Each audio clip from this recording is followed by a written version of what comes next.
पाहणार आहोत धाबा style chicken मसाला आणि तेही अगदी सोप्या पद्धतीने। त्यामुळे तुम्ही व्हिडिओ शेवटपर्यंत नक्कीच पहा। चॅनलवर नवीन असाल तर चॅनलला सबस्क्राईब करा, जेणेकरून माझ्या चॅनलच्या सर्व अपडेट्स हे तुमच्यापर्यंत लगेच पोहोचतील। चला तर मग रेसिपीला सुरुवात करूया। तर इथे मी घेतले आहे 1 किलो फ्रेश चिकन हे पाण्याने 2 ते 3 वेळा स्वच्छ धुवून घेतले आहे। 5 मध्यम आकाराचे टोमॅटो घेतले, तर आपण ह्याची प्युरी बनवून घेऊया। मिक्सरमधून मी याची प्युरी बनवून घेतली आहे। तर एका वाटीमध्ये टाकूया अर्धा चमचा हळद पावडर, 1 ते 2 चमचा लाल मिरची पावडर, आपल्याला जे चिकन मसाल्याची 5 रुपयाची पुडी भेटते ती सर्व ह्यामध्ये घालूया। ह्यामध्ये घालूया चवीनुसार मीठ, म्हणजेच अर्धा चमचा मीठ आणि 3 ते 4 चमचे पाणी टाकून ह्याचे लिक्विड फॉर्ममध्ये मिश्रण बनवूया। बघा, तर अशा प्रकारे मी एका वाटीमध्ये सर्व मसाला मिक्स करून घेतला आहे। चला तर मग आता चिकन बनवायला घेऊया। त्यासाठी मी एका कढईमध्ये टाकते 3 ते 4 चमचे तेल। ह्यामध्ये घालूया 5 मध्यम आकाराचा कांदा, जो मी आधी कट करून घेतला होता। कांदा तेलामध्ये परतून घेऊया। तर ह्यामध्ये टाकूया 4 हिरवी मिरची। अशा प्रकारे मिरची टाकल्यामुळे याला खूप छान टेस्ट येते। तर मी इथे टाकत आहे 1.5 चमचा आलं लसूण पेस्ट आणि हे सर्व कांदा गुलाबी होईपर्यंत परतून घेऊया। कांदा गुलाबी झाल्यावर गॅस हा मंद आचेवर करूया आणि ह्यामध्ये घालूया आपण जे मसाल्याचे मिश्रण बनवून घेतले होते ते, आणि हे मिश्रण कांद्यामध्ये मिक्स करून घेऊया। त्यानंतर आपण ह्यामध्ये घालूया आपण जी टोमॅटो प्युरी बनवून घेतली होती ती, आणि टोमॅटो प्युरी ह्याच्यामध्ये मिक्स करूया। लो टू मीडियम फ्लेमवर हे आपण आता परतून घेऊया।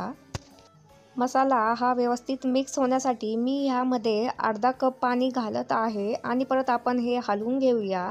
त्यानंतर ह्यामध्ये घालूया 2 लवंग आणि 4 मिरे। जोपर्यंत मसाल्याला तेल सुटत नाही तोपर्यंत आपण हे लो टू मीडियम फ्लेमवर परतून घेणार आहोत।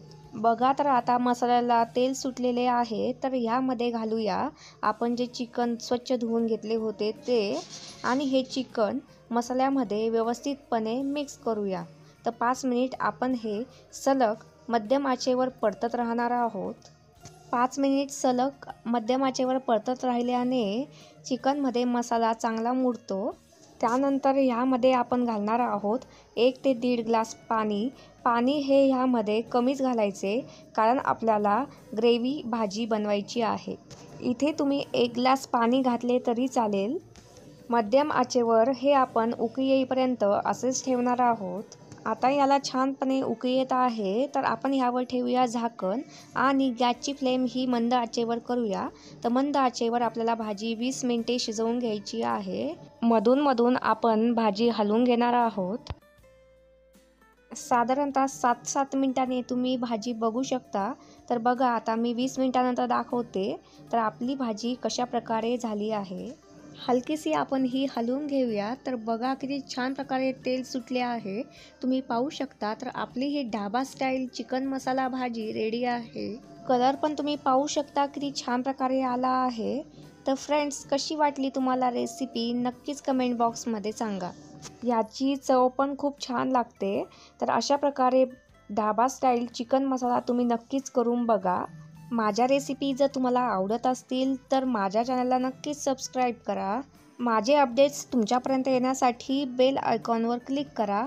तुमच्या मित्रांनाही शेअर करा। परत भेटूयात अशाच एका नवीन रेसिपीसोबत। तोपर्यंत बाय बाय।